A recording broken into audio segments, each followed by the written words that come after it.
With a lot of you on social media. We want you to go to Facebook, go to MX24 Television. We want to hear from you. Leave your comments. We'll be opening the phone lines much later in the program for you to contribute to the discussion. But for now, we'll go for a quick break, and when we come back, the conversation continues. Please stay with us.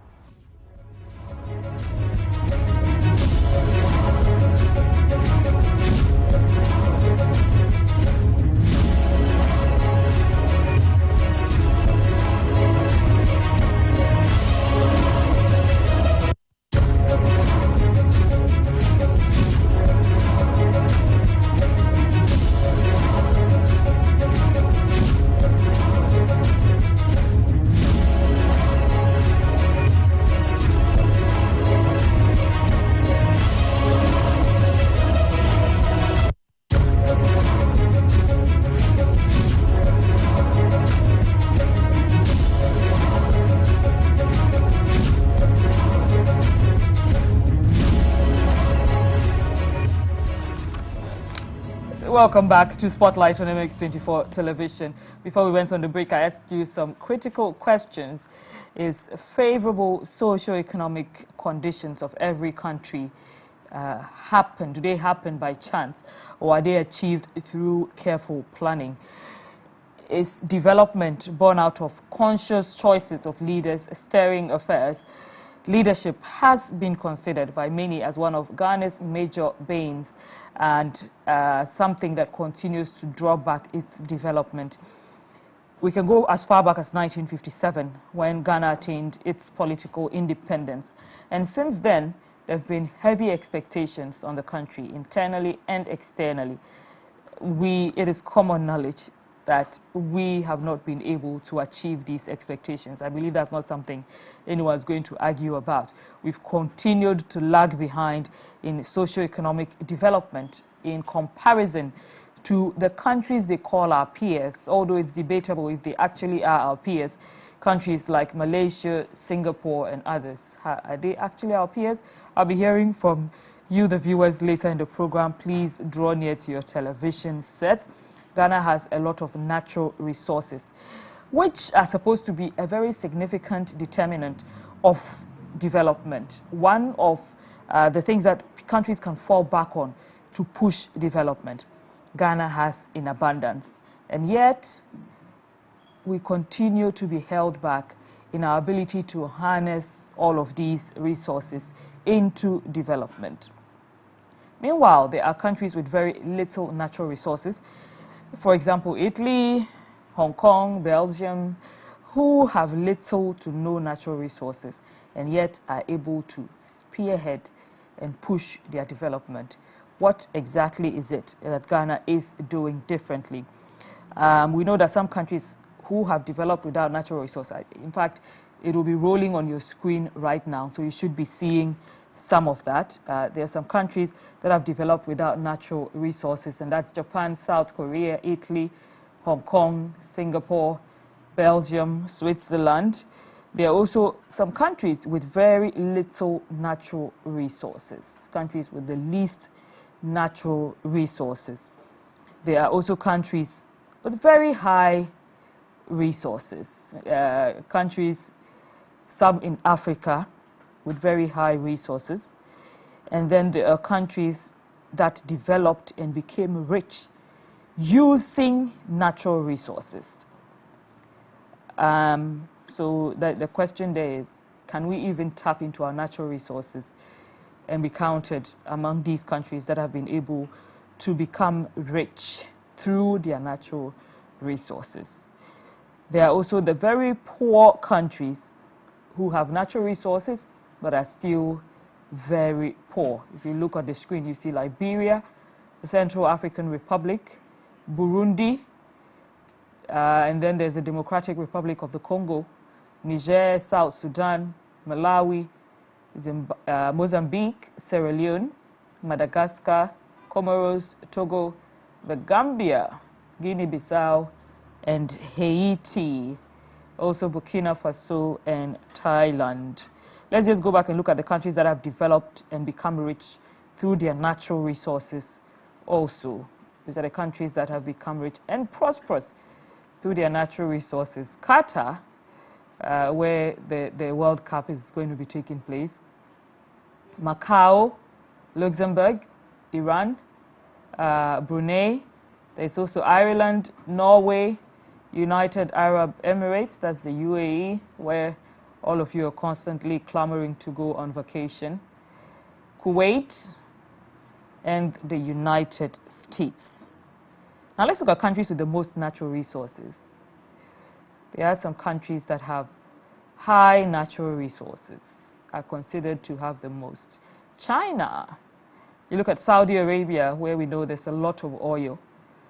Canada, India, Russia, Brazil, the United States features here again, Venezuela, and the Democratic Republic of Congo. Very high natural resources. On this list, there are a few that, of course, have made good use of their resources and some that are still limping behind. And then there is Ghana, countries with the most natural resources. Isn't it surprising that we feature on this list? And on the same list, there are others there who have been able to leverage their natural resources to produce some very significant results. So please go to our social media on Facebook. You'll find us there. And please be interactive. We'll give you a chance to speak with us shortly and join the discussion. That's MX24 TV. You'll find us online, and we're right there on that's Facebook. We're also on Twitter, MX24 TV. So please follow the discussion, and we'll give you a chance to tune in a moment. Let me come back in studio where we have our guest for this evening, Professor Enoch Opoku-Enchi, who's a leadership and management professor at Viterbo University in the United States of America. So for the most part, Prof, first, good evening and welcome to Spotlight. Thank you. Thank you so much for honoring our invitation. You're welcome. I'm thrilled to be here. Right. There are some arguments that usually say leadership is a representation of the kind of people we have in a country. Yes. Is that something you agree with? Yes. Can you explain? 100%. Every leader leads in anticipation to what the followers want. So the differences you see in Africa and Europe and America and South America and North America, I always say that South Americans are also Americans, but they live at the South. But just cross the border, there's a war, and then the North America, talking about United States and Canada, is different. It's about leadership. So expectations are everything in leadership. And like I said already, every leader knows what the followers want. So President Akufo-Addo knows what Ghanaians want. If you go to Togo, Yadima knows what the Togolese want. If you come to US, they know what Americans want. So Americans don't want to see that there have been snow and it's not plowed the next day. Or even when it's snowing, it's being plowed at the same time. If you don't do it, then you don't qualify to be their leader. So the standard is high, and that comes from the expectations of the people. Interesting. Let's begin here. Do you agree that regardless of the fact that leadership is a representation of the people, but there are times that the people are pushing for a particular thing, and leadership is completely at variance with what the people are asking for, I mean, at least what the majority are asking for? Or have we rather made the mistake of assuming that the loudest voices are the majority? So I want to take it this way. The power in democracy resides in we, the people. So the people employs leaders. And you cannot do anything contrary to what the people want. But the question is, what are the expectations of the people? So if the expectations of the people are just getting money from their leaders, then your leaders ceases to be leaders, but investors. Oh, okay. So if I'm investing my money into politics, then I'm investing my money to buy power. I no more become a leader who is there to serve, but I'm investing so that I can get power. In that case, when I win, I have to get my money back, return on that investment.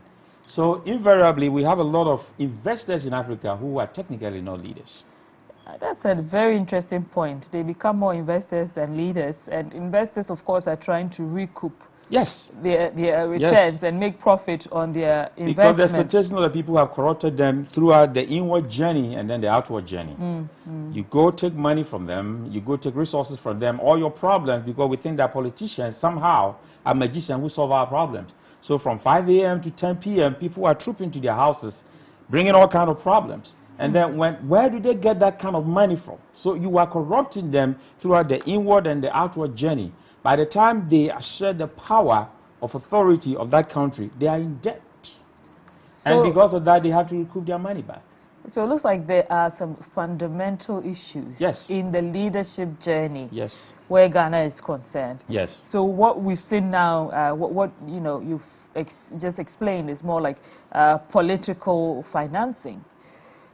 What other issues do we have that are fundamental to leadership in Ghana? 2 or 3 issues. The first one is principles. We are not people of principles. We are people of circumstance. So because of their present situation, they are hungry. They need water to drink. They need somebody to give them a job. And because of that circumstance, they compromise a lot. And that is why a lot of people will take money, even in public service. But remember that anytime somebody gives you money, you are corrupted. You cannot think deep anymore. So our thinking capacity is affected because of the way we take resources from people. So we should be people of principle, not people of circumstance. That is number 1. 2, values. And you know, culture has built every country. So in our various cultures, what are the values that comes in? If you come to a naming ceremony, which is one of our rituals, we have water and then we have alcohol.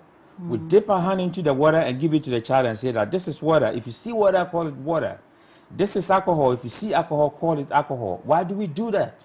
The values in that is that tell the truth. That this is water, this is alcohol. Those are values all advanced countries have instilled in their citizenship. So everything in America or Europe is about Americans. You will never go to any American office and find another country's flag. But come to Ghana, our hotels, our offices everywhere, we have American flags, we have British flags, and sometimes we don't even have our country that gives us that identity. We don't have our flags. So that kind of patriotism is also not there, which is really strange. Because without this country called Ghana, you don't have any identity. And I'm surprised that people are so inclined to their political parties of MPP and NDC when the nation rather gives us that kind of heritage. So we should stop thinking about our political parties and think about the country Ghana, because without Ghana, you are nobody. When you travel, everybody is carrying Ghana passport. You are Ghanaian first. Your political party should be second. That is what is lacking in this country. In America, everywhere is American flag. USA, America everywhere, Britain everywhere is about the Queen and then the country. It is not about political parties. 65% of Americans don't even know the name of the vice president. Why? They don't care. Because politicians don't feed them. You know, you have jobs provided by the private sector, so you don't depend on these politicians. But unfortunately, we've created a dependency system here where people have to depend on politicians to survive. And that is not good for nation development. So we've seen the issues as there's that of political spending, there's that of patriotism, which you just explained. You've also mentioned that people are, you know, people of circumstance and not principles. Most Ghanaians are. Is this a situation that Ghana has always found itself in, or has the situation evolved over time? Let's look at pre-colonial time, after colonial rule, leading up to now. Is this the kind of situation we've always had? Yes, it's the way the colonial masters built in a country. They set up in such a way that the governors, who were even lowly educated at that time, will come here. And because mosquitoes were killing them, they decided to give them some perks. So you get garden boy, house help, you will get food, you know, fuel coupons and all those things, just for them to stay here. Now, when they left, compare Ghana to India. When they left, India picked something from the British. So we had the Portuguese here, and then the Dutch came over, and then the British finally settled. And Africa was divided by the British and then the French. When the British left, India were colonized. Even the United States of America was colonized by the British. But do you know what? When the British left, the Indians took their technology. That's what they took from them. What did we take? We took their language, we took the way they dress, we took their names, and then we left the technology. So we want to dress like a white person. Because we want to take their names. I wanted to ask because we know pre-colonial era, even during colonization, there were a lot of ills about leadership, but people also associate that era with development. Yes.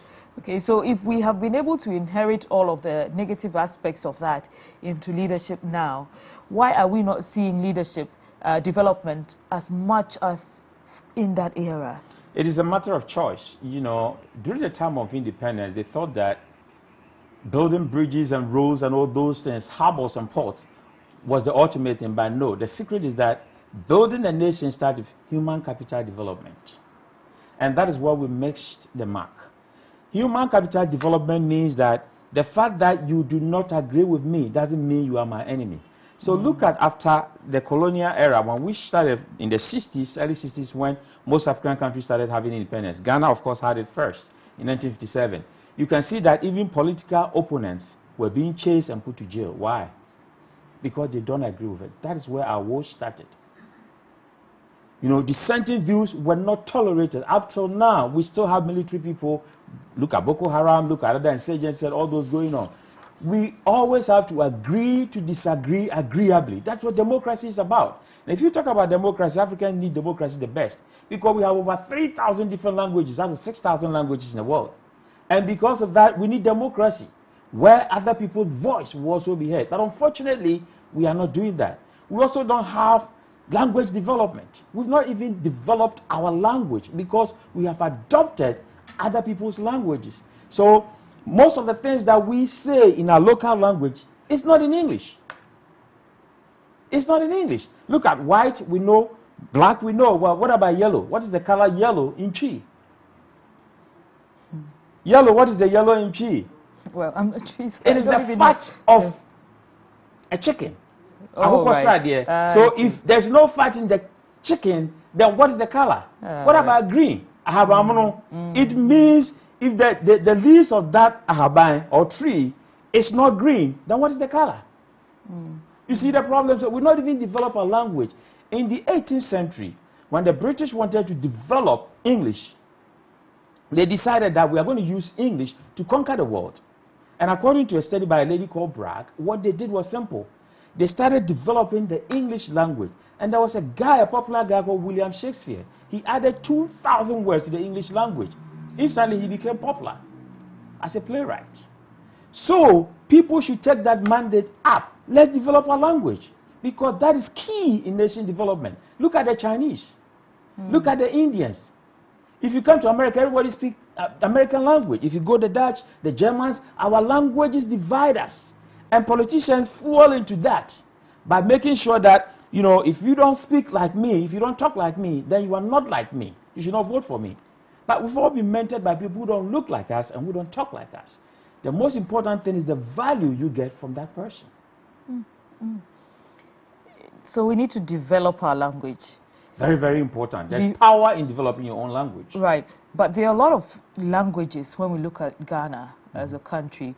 And this goes back to people who keep clamoring for us to get a single Ghanaian language instead of using English. But to develop our language, we have to first decide which language to develop. Ghana has over 200 languages. Where do we start? It's easy. If you go to Belgium now, you talk about Belgium as one of the countries that don't have resources. But Belgium is the breadbasket of Europe. Just 11.5 million population. We are almost 3 times the population of Belgium. But they are developed. Why? Because they do farming. Don't you have better lands than the Belgians? I've been to many places. I travel a lot. If you travel from Madrid in Spain to Barcelona, all the lands there are tilled. There's not an idle land. They are using it, they are tilling it, they are working on it. But come to Ghana and drive from here to Kumasi or Domain-Kro. I recently returned from Domain-Kro. Empty lands. Nobody is tilling it, doing nothing about it. So we have all the resources, but are we putting it into use? We are not. Now, this is the reason why we are not, and here I come to leadership.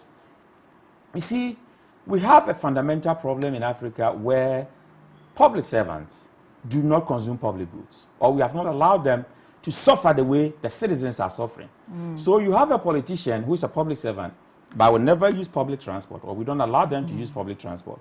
We don't allow them to use public toilets. We don't allow them Even the private transport, we are giving them fuel. Yes. So. We don't allow them to use the public hospitals that there are no beds and there are mosquitoes everywhere. We don't allow them to use that. And then even in public schools, they don't send their kids there. So what the ordinary person goes through, that person do not go through. How do you solve that problem? You need to be part of a problem before you can be part of the solution. So henceforth, let's allow our leaders, don't give them any fuel coupons. Let them buy fuel and see the price. Don't cut the road when the president or the vice president is coming. You see, the road is bad. But when the president or the vice president is coming, the day before, they cut the road to make it smooth. Now the president comes in there, give a nice speech, leave and say that, but the road was good. You see, because you cut the road before he came in there. Allow the president to enjoy the spots, the gutters that you are passing through every day with your cars.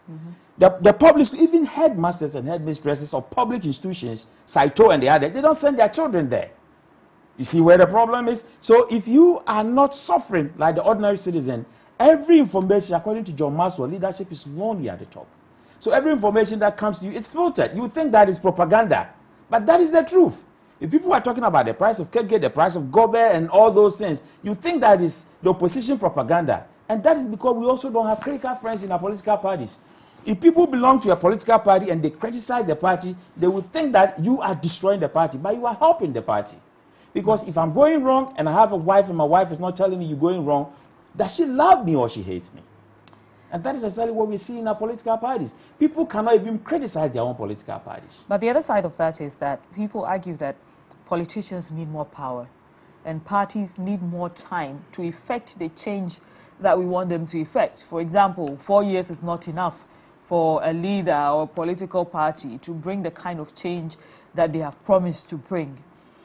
There is also the critique that our kind of governance system, which is democracy, does not give enough room for a leader to be heavy-handed and to push for results. Should we be looking at merging, because there's also the argument that Africa does not need democracy. Should we be merging, striking a balance between military rule and democracy? Should we be fine-tuning a different kind of governance system that serves the situation of Africa? So it's unique to the African situation. All the three questions you've asked, the answers are no, no, and no. Oh, great. The first one is you said that politicians need more power. They rather need less power. Less power. The reason is simple. Lord Acton have said that power corrupts. Absolute power corrupts, absolutely. But Ensign Suchi said that it is the fear of losing power that corrupts leaders. So when they come to office, they realize that power is sweet, they don't want to go. The fear of losing that power makes them get corrupt more. And in Africa, some even go to juju and all those things just to solidify their position because they don't want to go. And we know this. So they need less power. More power should be rather given to the people and less power given to the politicians. The second one is to talk about democracy. I think that our constitution, one beautiful thing that I've seen in the advanced world is that they are all interested in the amendment of their constitution than the original constitution itself. And there's a reason why. It's a secret of any developed society. Americans talk about First Amendment, the Second Amendment, but they will not talk about the original law. Why? Because amendment solves immediate problems. A key pillar of governance is regulation. And regulation is wealth, is money. So in America, if you are overspeeding, you're supposed to drive 40 miles an hour, and you're going 60, and the police officer gets you and gives you a hefty fine of $500, which could be a whole week of your paycheck or 2 weeks of your paycheck, you will not do that again. Regulation. And regulation is lacking in Africa. We have all the nice laws, but who regulates them? And because we are not regulating them, we are not getting money from those who are flaunting the law for the government. Again, come to Ghana's constitution. We picked the American system, we picked the British system, combine the two, and then that's our democracy. It's wrong. So our constitution is one of the fundamental challenges that is outdated and need to be reviewed. if you look at the prime minister system or the British system, the parliamentary system, they pick a leader from the majority party. So if the Labour Party they win, they will pick one person from the Labour Party. So that makes somebody like Osei Mensah the prime minister. Then if you look at American system, we have the two houses, but then there's a president and the vice president. Now we have picked the two and combined them. You'll be confused by picking the two, but we still have our traditional institutions out there being part of it. So there are a lot of things we pick from other countries and we don't know how to blend them. We even have a hung parliament, which is 137, 137. That is a buffet. The best buffet Ghanaians can give to our parliament. That makes the laws for the country that, hey, go, you are divided now, equal. Because our system is a winner takes all. So now we have equal parliament. Go and make laws that will help the country. Don't we still have Sakawa and ritual killings and all those things going on? Have they made any laws, amendment, current laws to fix that problem? So what is our parliament doing? Our parliament has become a rubber stamp because, again, our constitution is saying that the president should pick more than 50% of ministers from parliament. So you have most people who are parliamentarians looking to catch the eye of the president and so much power given to the president, which is also wrong. And then because of that, intellectuals are sapped by politics. So when you are talking, everybody tries to get into you and tag you. Oh, he's an MPP, he's an NDC. And because of that, intellectuals are not even recognized anymore, because when somebody tags me as an MPP or an NDC, it means whatever I'm saying, nobody will listen, which is dangerous. One thing about psychology is that when somebody tells you that Enoch is arrogant, and I've been one of the most humblest people in my life, I'm not even allowed to be arrogant. But if somebody tells you that Enoch is arrogant, you have that at the back of your mind. So you will meet me for 10 years, I'll be so humble to you. One day, you provoke me, and then I show you something, and you say, oh, they said it. So that is where our situation is. Because of the way we do our politics, we are so divided and polarized into a extent that if an NDC person is doing something good, we don't see it. If an MPP person is doing something good, we don't see it. But wherein lies nation development? So I don't care the party you belong to, whether you are NDC or you are MPP. If you are in to fix the roads, the bridges, the good schools that we need, and then the hospitals, then I'm in. We should begin to think that way. Other than that, politicians will take us for granted. Because once I know you always vote for me, why should I do anything for you? Right. But once I know that you're not going to vote for me unless I do something and meet your expectation, they'll get to work. In fine-tuning this, our leadership system, you mentioned the traditional rulers. Do we need to disintegrate or decentralize in a way that gives more power to our traditional rulers? Something like the indirect rule that the British people used. Is this something that we can apply in any way? We have a whole institution with a minister of House of Chiefs, yeah, and all those. And we have problems, because most of these traditional leaders also don't have any values. Let me give an example. We do Abuachiri, which is one of the nicest festivals. But when we go to the bush and get the deer, what are the values that we are showing the youth? That these are the values of going to get the deer from the bush. What are the teachings, the values that we are teaching? So every country is about values. One definition that I give, because I teach leadership, is that leadership is your character in action. So people will say, oh, we brought people from America, from Europe, and they all travel outside. Why are they all messing up and they are not doing well? Well, my leadership style is different from somebody's leadership style, even though we all train at the same institution. Even in our homes, brothers and sisters behave differently, because it is my character that shows in action. And John McCain, who was a former senator of Arizona, and he contested presidency with Obama, he wrote a nice book that your character is your destiny. And our character in Africa is our current destiny. Your character is your destiny, and our character in Africa is our current destiny. You're watching Spotlight on MX24 television. We are simply examining the link between development and leadership. We are opening the phone lines. If you can call us and contribute to the discussion. 020-4738-481. That's 020-4738-481. Also 0550-331-511. That's 0550-331-511. Please give us a call. Let us hear you. You can also leave your comment on our social media. That's MX24 TV on Facebook and Twitter. And we will take your comments over there. Let me come back in studio. Prof, is the black man capable of steering his own affairs?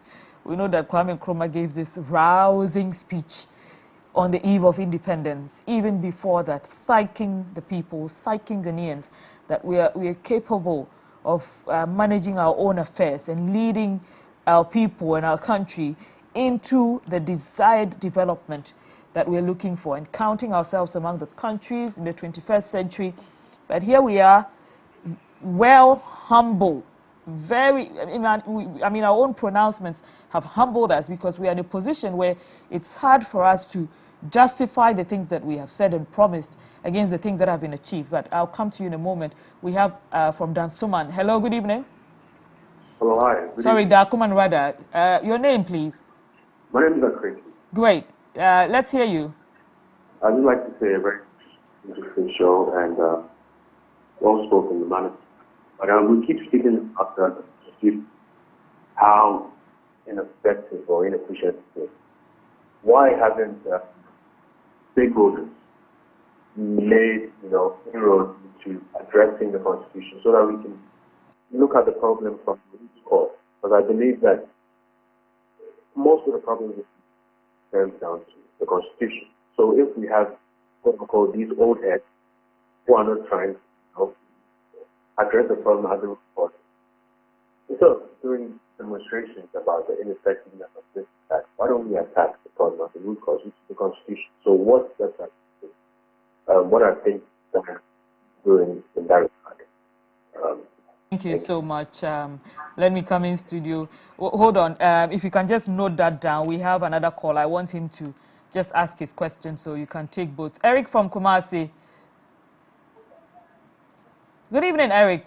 Talk to us. Good evening. Yes.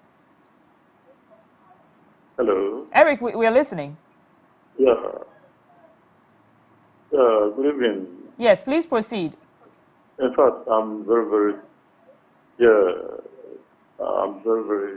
helpful for this special program. Right. Eric, do you have any contribution to make? No, I'm okay. just watching the program. It's very, very, very nice. So oh, great. Thank you. Thank you so much. Yes, please don't go away. Just, keep watching. We're not done with the conversation yet, but thank you for calling. Something great. Yes. He's impressed about that. But yes. I believe in the impact, that he talked about that. Why don't we do demonstration for the Constitution to be changed? That is linked to the first question. Some people are. That's the first question, linked to the first question you asked about Kwame Nkrumah saying that the black man is capable of handling his own affairs. Are we capable? Yes. Are we willing? No. So that is the problem. When we talk about capability, two things come into play. The ability and then the willingness. Yeah. We are able to do, but for now, I'm sorry to say that we've made stupid choices, and we've chosen to be stupid. And I'll give you many reasons why we've chosen this way. We've been to IMF almost 18 times in the 65 years of our history. We just it's one of the reasons I ask you if the black man is capable of steering. We are, but we are struggling at the economic front because of the way we don't have our priorities. And corruption. It's almost quarter of all the income that we have in this country. Inefficiencies, talk about that. Leakages. So we have a lot of things and these are our choices. I have seen many proposals by government institutions to the advanced world. They show me some of these things from Ghana, Ministry of Education, Ministry of Health, and they say that Ghana education is in crisis. Ghana's health is in crisis. Why? Because they need money. And when the money comes, do we use it to solve the crisis? No. We don't solve the problem. They get the money and somehow they go for capacity building. They sleep at hotels. They pay themselves per diems, and then nothing happens to it. Right. Sorry, I think I have another person on the line.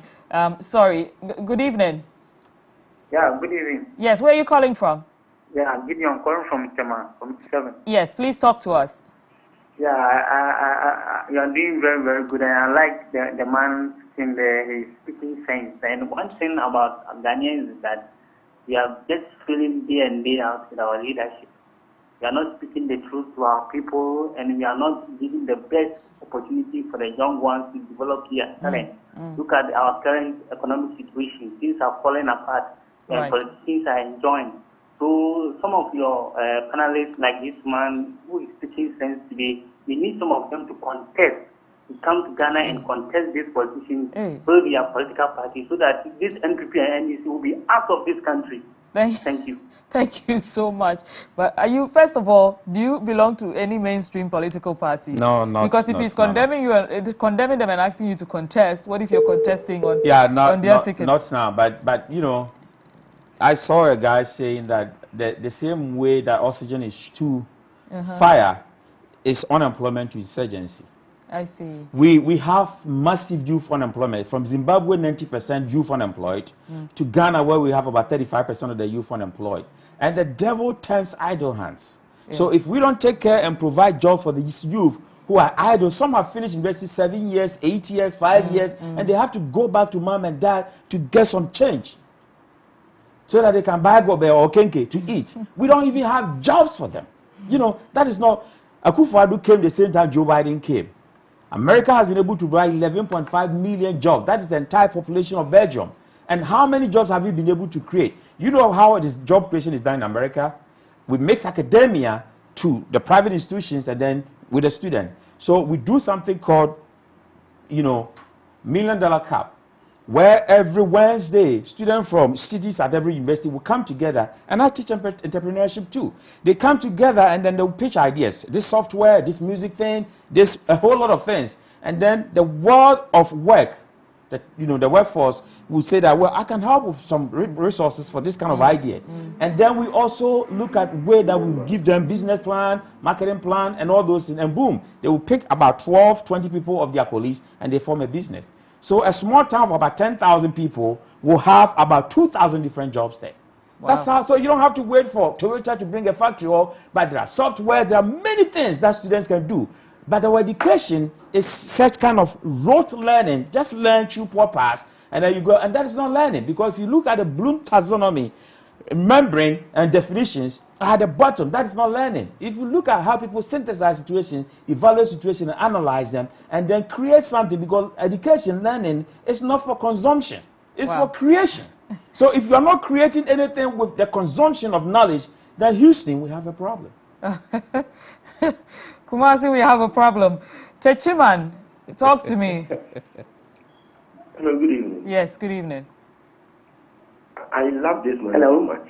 Hey, I see. Hello, good evening. I love the way he's speaking. Okay. And these are the kind As for today, he's getting a lot of friends, though.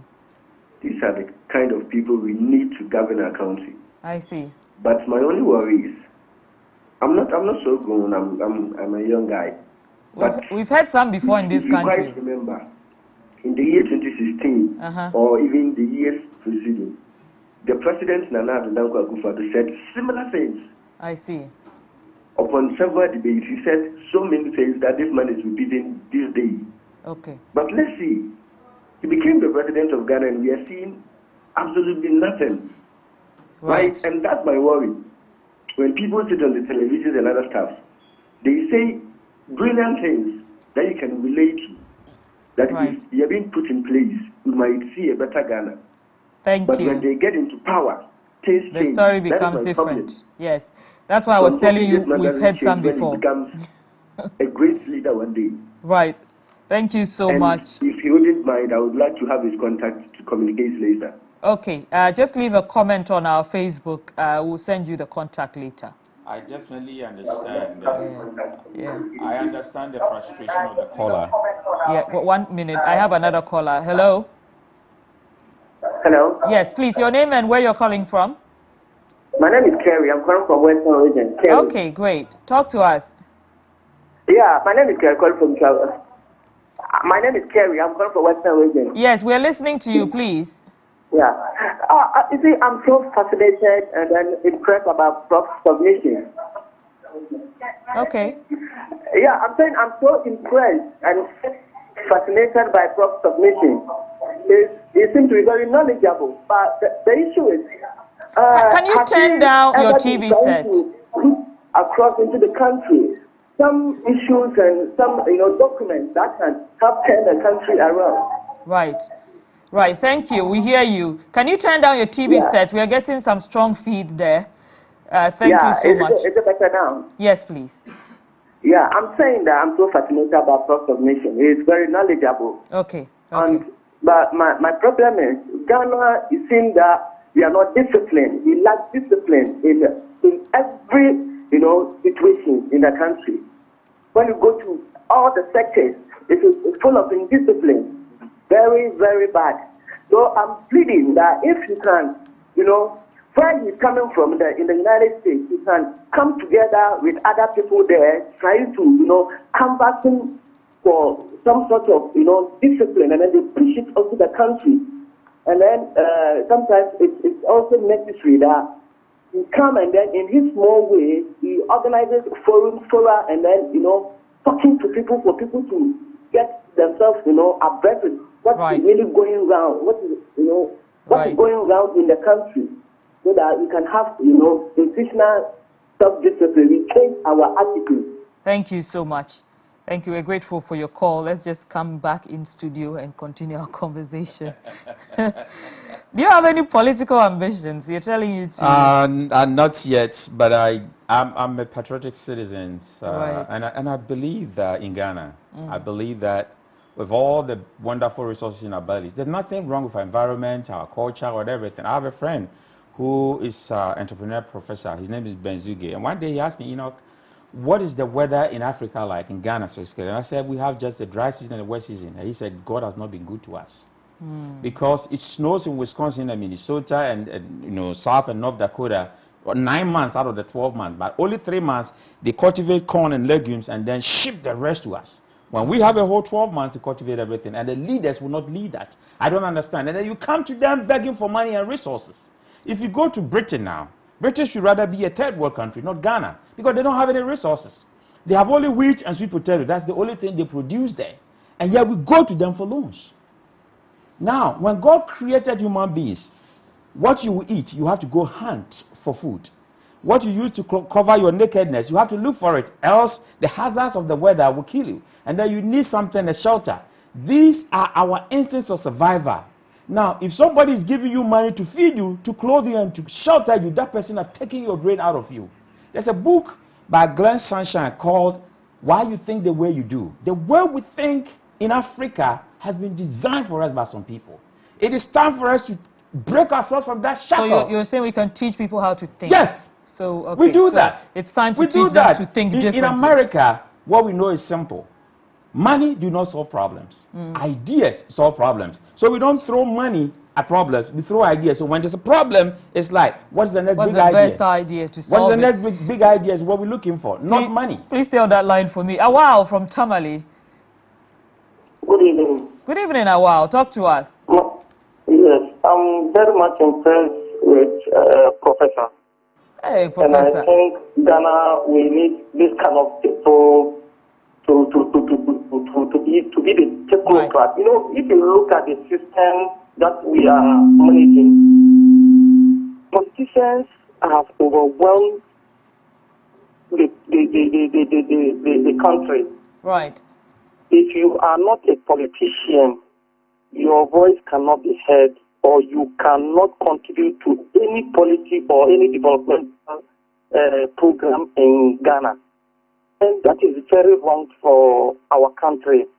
Please, we should have the politicians, and we should also have those who can at least put programs together, like what Prof is saying, non-partisan. Whichever party that comes to power will go with this technocrat, will go with this knowledgeable people that we have. Thank you, Awal. You can see somebody completing an university, being a politician, then now dictating to those who have made time to go and seek for all this knowledge elsewhere. Nothing. So it is time, maybe Prof and other knowledgeable people that we know that they don't want to talk because of maybe that kind of stigma, to come on board at least. Thank you, now Awal. all our CSO have been politicized. So please, we need help. Thank you, Awal. I think Awal is trying to figure out, at the end of the day, how young people can amplify their voices. What are the avenues through which they can amplify their voices? Because he's saying if you're not close to power, nobody hears you. And he says CSOs have been corrupted, yes. I mean, in his words. But if you don't want to use those avenues, how can you make yourself heard? How can you contribute to nation development? But please hold that question for me. Let me just go to Amasaman, where we have Benjamin on the line. Benjamin, are you still with us? Yes, please, madam. Thank you, please. Yeah. Let's hear you. Thank you very much for this program. We are really suffering. The youth are really suffering in this country, madam. Things are not going on well. And I think this man is really saying the truth. The man, your panelist, is really saying the truth. I am a young man who is not employed by any government, and I find my way a means to survive by riding Okada. A policeman will also stop you at the road, take 100 cedis from you. I use this Okada to pay my rent. That is, the rent in this country is also killing us, the youth. You go for a single room with pot, that is, they will tell you 200 cedis. That things are costly in this country. So you pay for 2 years, which is very bad. Things are not in place in this country, and the youth, we are getting angry and fed up. Right. Please, let this our leaders hear our voice, because it is too much. Thank you, Benjamin. Thank you so much, Benjamin. Let's come back in studio, see if you can speak to any of the... Yes, in fact, I am siding with the callers, how disappointed the youth are. Yes, maybe most of the youth are very disappointed. So, you know, I'm writing my 7th book now, which is the vision, mission, and virtues of organizations. And it's going to be a textbook in the United States. I've already signed a contract with a publisher. But before that, last year, I wrote another book about 7 leadership, the greatest leaders among us in this 21st century, and this is why. I teach 7 leadership, and the course that we have the only master's program in 7 leadership in the entire United States. And what we do is that we teach students how to be 7 leaders, because that is what the world is leading to. 7 leaders listen. Unfortunately, in African system, our leaders are not listening to the voice of the people. I've seen situations where you're driving in Koforidua or Accra, some youth have hoes and cutlasses in their hand trying to ask you whether you have some grass for them to go and cut, because they have no jobs to do. What are we doing? We have a whole ministry about employment. What are we doing for the youth? And if you don't take care of these youth, there can be insurgency. Nobody's calling for that. I am against military leaders. Why? Because since independence, we have over 100 generals, military generals in Africa. Okay. But they stuck almost 100 billion of our money into Swiss bank accounts and other foreign accounts. So the military leaders have not helped us either. Do you think some of these military leaders are part of the reason we find ourselves where we are? That is also part of it, because the place of the military is in the barracks, not in politics. I know some of them go through leadership training and a whole lot of things, but their job is supposed to protect us, not to come and do mainstream politics. The other challenge we have in leadership is that we don't have any specific qualification for somebody to be a leader. That is why in America, from 20 years ago, we started teaching leadership as a course in every institution. I was talking to Moses Fuamoni a couple of months ago, and I said that even lawyers in America have realized that those who do law, they don't teach them leadership law. You do constitutional law, you do this law and that law, litigation law and all that, but then leadership is lacking there. So you have most lawyers who think they are leaders, but they lack the knowledge, the prerequisite knowledge for leadership. So leadership is both an art and a science, which is something that everybody should learn. And we should begin to build institutions in Africa where we teach solely leadership, because leadership is so important to be left with leaders alone. If we help them, they will help us. But if we are not helping them, we have a situation where leaders in Africa, most of them, don't have empathy. Yes, people are begging from the roadside. Who is working on it? Kids. Where in Europe or America do you go and see children begging or carrying something on their head? In the 21st century, we don't use head to carry goods and services. We use head to learn. But our citizens, our children, if I would not, Enoch, I would not allow my child to stand by the roadside and beg for money. No country, no leader should allow the children of their country, because you are the father of that country, to go and beg for money. Provide something for them, shelters and everything. That is your job as a leader. You are there to solve a problem. But unfortunately, our leaders are not solving problems. And if you cannot solve the problem, leave for those who can solve the problem to come and do it. He also talked about people giving some lofty ideas and talking much, but when you give them the power, then they do nothing. Yeah. I hinted on that leadership is your character in action. So President Akufo-Addo's character is showing his leadership. Any leader you pick, that is your judgment as citizens. So the power belongs to you. We can never import leaders from another country to your country. You definitely need a Ghanaian citizen to lead you. But then make sure that you pick the right kind of person. When the Greeks started, this kind of democracy, they will go among themselves in the neighborhood and pick somebody that we know this person is a wise man, and this person come and lead us. There was no elections at that time. So we know the good people among us. We should stop following the fake ones. Because in a country, the fake people are popular, and those who are genuine are not. That is a misfit, that is a twist of our mind. So we know the good people, we know them among us. Prof, we're almost out of time, but I just wanted you to give me your closing remarks, maybe in 1 minute. If you could also just touch on our cultures and traditions. Do they in any way contribute to the leadership deficits that we are experiencing? I think that culture is a beautiful thing. Our orientation and everything, that marks our identity and heritage. But we should bring values in our culture. We've had a culture of gift giving. When you go to chiefs, you don't go empty-handed. You give something to the chief. Right, now, among the chiefs, even in the church, and then in our civil service, we've turned that one into gift demanding. So now everybody demands a gift for you, but that is not our culture. You give willingly. Nobody should coerce you to give gifts. And that is what we are seeing in immigration, in the police service, and customs. Unfortunately, people will say that, police people are, anytime there's corruption in there, police are on top. But do you know the big money that custom people and immigration people are taking? And because we don't see that, we don't talk about that. Right. So we should change our attitude. Right. That is very important. Right. Unless we change our attitude, be disciplined, and make sure that we put the right leaders out there. And then let's speak to power. Right. Leadership is nothing but servant to the people. So don't hype Professor. your leaders. Make sure that you put them into account for whatever they do. Thank you. Professor Enoch Opoku-Enchi is a leadership and management professor at Viterbo University in the United States. We have looked at political spending, looked at principles. We have also looked at being able to mobilize ourselves into patriotic citizens. It is my hope that we have inspired a lot of people this evening as we head on the phone calls especially. We hope that you can harness that inspiration into contributing to leadership in this country, making your voices heard and being involved with leadership. My name is Nwang Falong. We're going to be here same time tomorrow at 5 p.m. Thank you on behalf of everyone here at MX24 for tuning in. Good evening.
Like